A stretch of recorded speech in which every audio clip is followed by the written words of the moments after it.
Performance figures, so important to manufacturers in that battle for segment supremacy, and of course a source of much bragging amongst owners around bars, boardrooms and bars.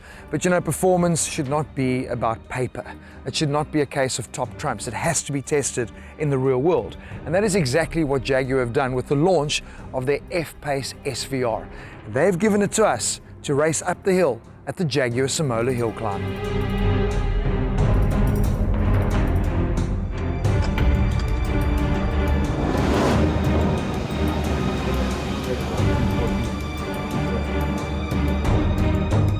Well, it doesn't get more real than this. On the start line of the Jaguar Simola Hillclimb, this is the ultimate way to test the performance of this super SUV. Well, let's see what she's got. Oh, she has got insane amount of shove off the line. It's now running with that 5-litre V8 supercharged engine. There is 405 kilowatts going up here. I've got 680 Newton meters of torque to play with. These are impressive figures. This is the engine that you find in the F-Type SVR, obviously slightly detuned. What they've done is, thank goodness, they've uprated the braking system, and I'm so happy that I'm running with an all-wheel drive system because it is wet and it is tricky on the hill. But so confidence inspiring. Obviously they've also tweaked the suspension. It's been SVR rated now, and so is the stability system, so it allows you to play a little bit more, because obviously this is a performance SUV. Man, handling so well through these sweeps. Change direction, unbelievable. I've actually got to back off over this finish line because it gets so busy, because it gets there so fast. Whoa, and that, people, is 49 seconds up the Jaguar Simola Hill in the F-Pace SVR. Wow. Oh, let me take a moment just to get my breath back. Listen, this is super impressive, I tell you. I haven't got to spend any time in this car.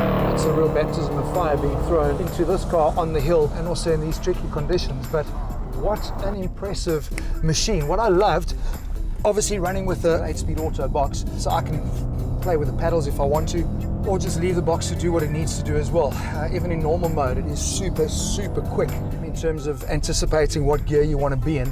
But what I really like, we're cruising back now. I'm still in dynamic mode. We're riding on a pretty bumpy road. The quality of the ride is still amazing. I've raved about this with Jaguar and all their products for so long. It's got a comfortable drive that you're happy to live with every single day. But when you want to push dynamic and have a little bit of fun, well, obviously it's got that tune setting. Obviously I've been running in dynamic mode. I mean, we had to push for tenths up on the hill, but I can put into eco mode and find myself with a very comfortable drive. But I cannot believe that off the line. I mean, literally, I'm obviously holding it on the brake, getting the revs up, and when you drop it, I mean, the shove from that 5-litre V8 supercharged is just unbelievable. There's a long climb at the hill out of basically the first right hand. It's a long climb to the top of the hill, and it's just relentless, that shove there. So good job on the uprated brakes. They're not carbon ceramics. Maybe it'd be a nice thing if that was offered, but you know what, to be honest, 99.9% of people are never going to be throwing this thing around a racetrack, so the brake's going to do their job just fine. But what I really love is that the setup here at the hill it's a normal road. It's not a racetrack, so it's got imperfections and bumps. And even in dynamic mode, and us pushing like this with the traction set to play mode, unbelievable. It really feels like it's pivoting and driving off the rear. Good job.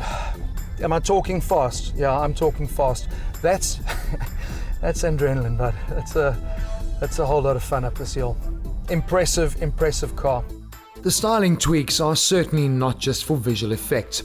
Larger air intakes provide additional cooling, and in conjunction with the side fender vents, lower pressure in the wheel arches, reducing lift and also assisting with high-speed stability. The wheel arch extensions and lower body trim add to that unique SVR look.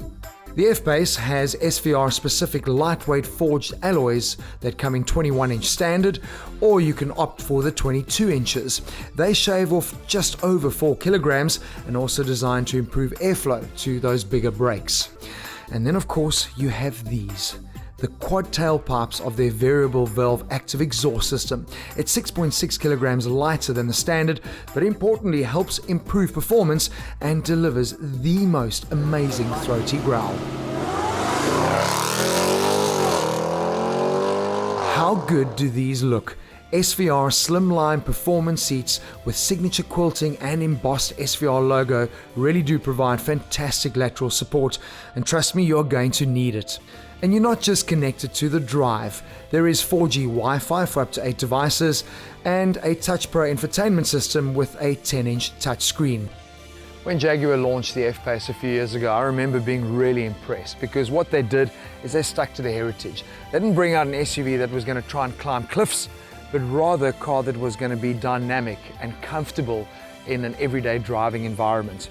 Now along comes this, the SVR version, and it's the first Pace to be given that SVR badge. And yeah, I'm still trying to wrap my head around just how impressive this car was at the hill. It was the real conversation starter for so many people. It started with the soundtrack. Now obviously I'm sitting in the car insulated and in a racing helmet, so I don't really get to appreciate just how good it sounded, but apparently blasting up the mountain, sublime soundtrack. So that's always a good thing to start with. But I think the real telling feature was nobody could believe just how well this car performed. It's a massive SUV. We finished, Ashley and myself, 5th and 6th in the top performance and supercar category. Supercar category. This is an SUV. And I think that for me is so telling.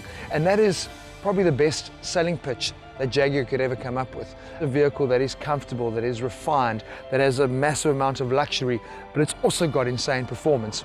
And at a price tag of 1.5 million, trump that.